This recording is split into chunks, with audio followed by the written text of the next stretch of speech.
Sydney Odditorium co-owner Aneal Virick has invited me into his shop to show me some of the fossils and natural history that he has on display. My name is Aneal Virick, and I run the Sydney Odditorium with my wife, Lisa Virick.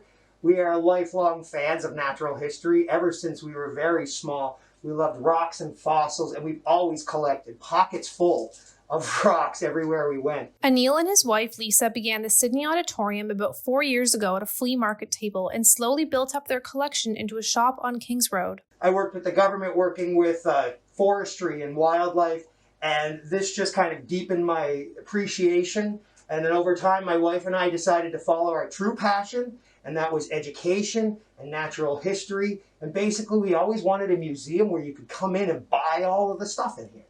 And here we are.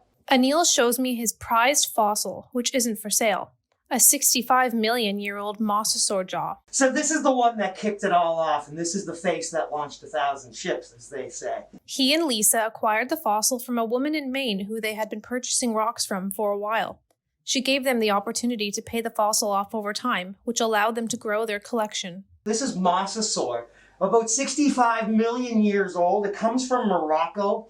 And it was in the desert, which is funny because it comes from found in the desert, lived in the ocean, which once again shows how the world changes over time. What is desert now is ocean then, right? And it's a history laying there.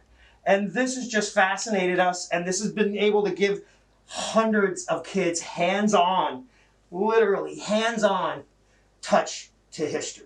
Aneal is concerned that fossils in Nova Scotia are being lost as the rate of erosion increases and sea levels rise.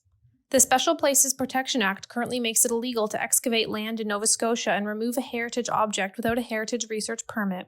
Unfortunately, with the way that the regulations are now, it really limits who can go out there and help collect and help monitor what our history is going to be. I can't apply for our heritage permits. Aneal says he understands that an issue like this isn't a top priority for the provincial government, but in the meantime, we're losing our history every day with every ocean wave. Point Coney has some of the highest rates of erosion in the province, and it is a gold mine of fossils. It is 320 million years of history stacked on top of each other vertically, that every time I go out, a chunk of that is gone. Aneal says he hopes that laws around archaeological excavation can be loosened so that more fossils can be excavated before they're lost. I get that they can't hire an army of paleontologists, but something has to change because we are losing history every day.